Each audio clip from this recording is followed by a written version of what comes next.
Michael Knox. We are very privileged to have him with us. He is, among many other things, the author of the book Ending U.S. Wars by honoring, I can't read my writing, by honoring Americans who work for peace. And he is the founder and the chair of the U.S. Peace Memorial Foundation. And I think he will tell you better about that than I could. Michael Knox, please take the floor. Hello, everyone, and thank you, David. Pleasure to be attending this important meeting. Next week, as David said, we observe Armistice Day, commemorating the end of World War I and the celebration of peace as a universal principle. We should think about how the U.S. has failed to heed the call for an end to wars, having invaded at least 30 countries since the end of World War II, killing millions of people, maiming tens of millions more, destroying families, education, healthcare, housing, businesses, and infrastructure, and creating untold numbers of refugees. Since 1946, no other country has killed and injured more people living outside of its borders. We must end militarism and wars.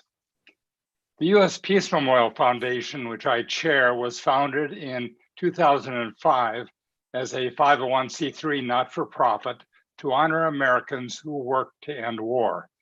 By documenting and celebrating the actions and accomplishments of anti-war activists, we can cause an evolutionary shift in our culture, one that will inspire more Americans to publicly express their anti-war sentiments and speak out for peace.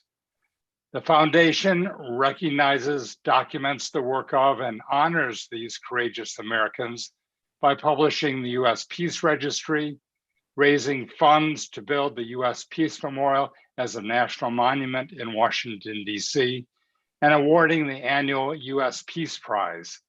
Please visit uspeacememorial.org to learn more about our mission. Today, we present the 2021 U.S. Peace Prize. First, I want to mention the previous recipients, and as I do, please reflect on their contributions towards peace and ending war. If you're not sure what they've done, take a look at our listing or their listings in the U.S. Peace Registry online or in our book, Ending U.S. Wars by Honoring Americans Who Work for Peace. U.S. Peace Prize recipients since 2009 are Christine Ahn, Ajamu Baraka, David Swanson, Ann Wright, Veterans for Peace, Kathy Kelly, Code Pink, Chelsea Manning, Medea Benjamin, Noam Chomsky, Dennis Kucinich, and Cindy Sheehan. They are all role models to inspire other Americans to speak out against war and to work for peace.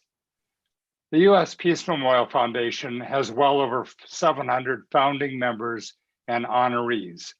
Every year, they nominate qualified individuals and organizations from the hundreds of Americans whose peace and anti-war work is documented in the U.S. Peace Registry.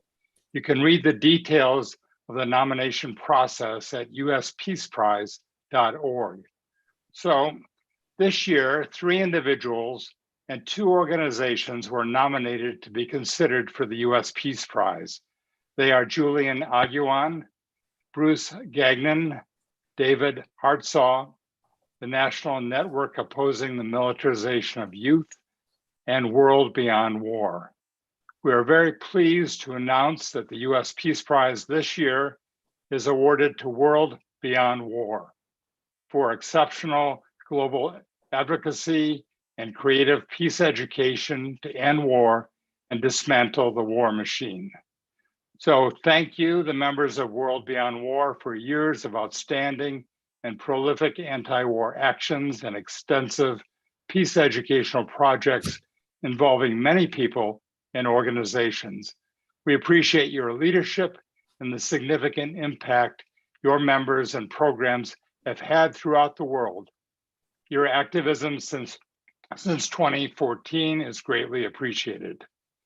I'd like to especially recognize the organization's president, Leah Bolger, David Swanson, World Beyond War Executive Director, co-founder, and 2018 U.S. Peace Prize recipient, and David Hartsaw, co-founder and one of the other outstanding nominees for this year's award. So congratulations to the leadership and membership of World Beyond War, the 2021 U.S. Peace Prize recipient. Thank you. Thank you so much, Michael. I do wish this was an event we were doing in person somewhere, but I'm also thrilled that we're doing it globally and that there are people here from all over the world, because we are extremely honored to be getting a U.S. Peace Prize, and we are convinced that the U.S. government is the worst offender in terms of the behavior we're trying to change in the world, but we're a global organization, and we take pride in that as well. And I was very pleasantly surprised to be getting that World Beyond War was getting this award, but I was not surprised in this moment, because here's the award, and it's beautiful. And I will attempt to put it somewhere on the wall behind me so that it is seen in every moment that I'm on Zoom or Skype or anything of the sort. And it is really an honor to be in the company of the past recipients, and even more the company of those other nominees that you just listed. It's absolutely wonderful. And I encourage everybody to learn about all the other great work that U.S. Peace Memorial Foundation is doing.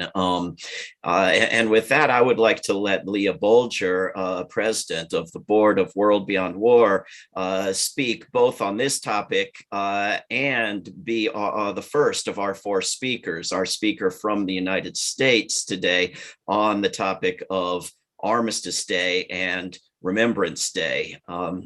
Leah, please take it away. Thank you, David. Before I begin my remarks, I would like to note that I'm speaking from the traditional homelands of the Marys River, or Ampinafu Band of Kalapuya. So on behalf of World Beyond War, I want to say how pleased I am to receive the annual Peace Prize from the U.S. Peace Memorial Foundation. It was an honor just to be considered for this award, so actually winning it is really thrilling. I also want to express my sincere thanks to Michael Knox for creating the U.S. Peace Memorial Foundation and the U.S. Peace Registry. It is such a wonderful idea to recognize those who work for peace and justice. For the most part, it is difficult to see progress in the massive mission we have all taken on. So the acknowledgement, appreciation, and celebration of the work that is being done is really important.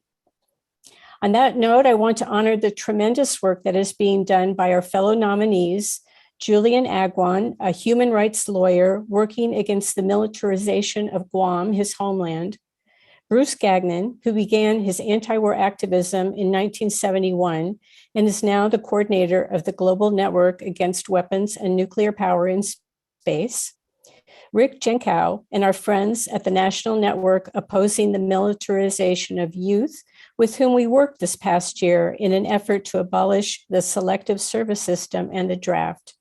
And finally, David Hartsaw, a lifelong peace activist and co-founder of World Beyond War, without whom we would not exist.